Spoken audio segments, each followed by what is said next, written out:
Diqqat aholiga tezkor xabar. O'zbekistonda 1-martdan nimalar o'zgaradi? Bugungi videoda shu haqida batafsil. Assalomu alaykum do'stlar, kanalimizga xush kelibsiz. Eng so'nggi va dolzarb yangiliklardan faqatgina birinchilardan bo'lib xabardor bo'lishni istasangiz, video ostiga like bosib kanalimizga obuna bo'ling. Barchangizga kattakon rahmat. Diqqat qiling. O'zbekiston qonunchiligida 2026-yil 1-martdan bir qator o'zgarish va yangiliklar kuchga kiradi. Quyida ushbu sanadan joriy etiladigan asosiy o'zgarishlarni taqdim etildi. Mehrli oila xizmati ishga tushiriladi.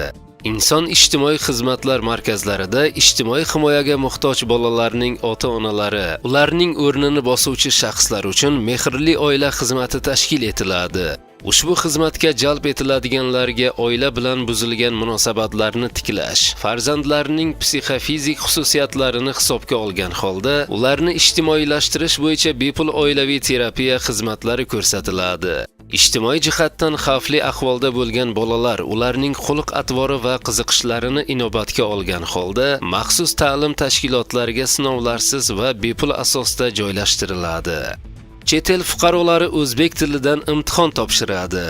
CEFR mezonlariga muvofiq chet el fuqarolari uchun o'zbek tilini bilishning A1, A2 va B1 darajalari bo'yicha 2027-yil 1-martdan boshlab esa B2, C1 va C2 darajalari bo'yicha malaka sertifikatini berish uchun imtihonlar joriy etiladi. Kamida B1 darajadagi malaka sertifikatiga ega xorijliklar va fuqaroligi bo'lmagan shaxslar 2026-yil 1-apreldan boshlab O'zbekiston fuqaroligiga qabul qilishda davlat tilini bilish darajasini aniqlash imtihonidan ozod etiladi. Imtihonlarni tashkil etish va sertifikatlash Oliy ta'lim va fan innovatsiyalar vazirligi huzuridagi Bilim va malakalarni baholash agentligining ilmiy o'quv amaliy markazi tomonidan amalga oshiriladi. Jarima xatlarini pochta orqali yetkazib berish to'xtatiladi.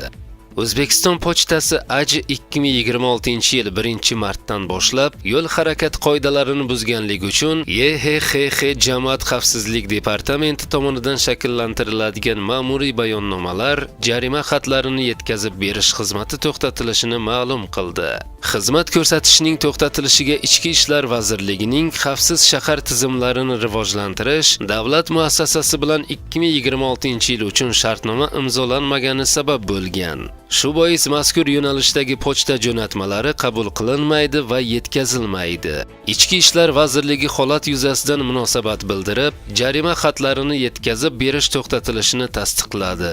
Idora xavfsiz shahar konsepsiyasi doirasida qarorlarning ko'chirma nusxasi va unga ilova qilingan materiallar sinov tariqasida onlayn yuborilishi yo'lga qo'yilganini bildirdi. Biznes hamroh loyihasi yo'lga qo'yiladi. Tadbirkorlik faoliyatiga oid davlat xizmatlari va ayrim xususiy xizmatlarni tadbirkorlarga yagona darcha tamoyili asosida ko'rsatish bo'yicha biznes hamroh loyihasi amalga oshiriladi.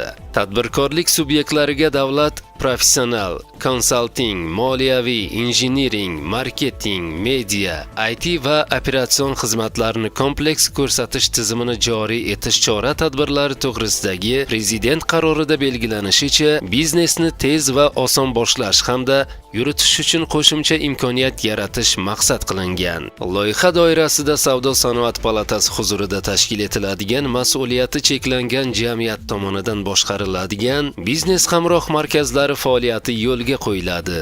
Dastlabki bosqichda biznes hamroh markazlari Toshkent va Nukus shaharlarida hamda viloyatlar markazlarida bittadan tashkil etiladi. Ruhiy kasalliklar tashxisi qo'yilganlar uchun qarab turish xizmati ishga tushadi.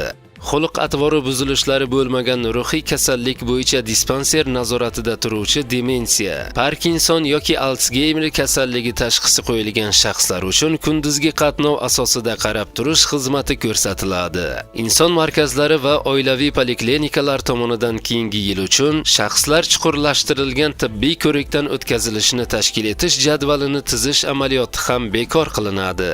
Ijtimoiy xizmatdan foydalanuvchiga berilgan vaucher bekor qilinadi. Ijtimoiy xizmat ko'rsatuvchini yagona milliy ijtimoiy himoya axborot tizimidagi oila hamkori platformasida ro'yxatdan chiqarish asoslari aniq belgilanadi. Davlat xaridlari sun'iy intellekt texnologiyalari joriy etiladi. Davlat xaridlari bo'yicha maxsus axborot portalida davlat xaridi predmetining o'rtacha bozor narxini sun'iy intellekt texnologiyalari asosida hisoblab beruvchi elektron modul ishga tushiriladi. Davlat buyurtmachilari talablaridan kelib chiqqan holda davlat xaridlarining qulay, zamonaviy va servisga yo'naltirilgan ekotizimni yaratish va unga sun'iy intellekt texnologiyalarini keng tatbiq etish davlat xaridlari sohasida Iqtisodiyot va Moliya vazirligining birinchi darajali vazifasi bo'ladi, deyiladi xabarda.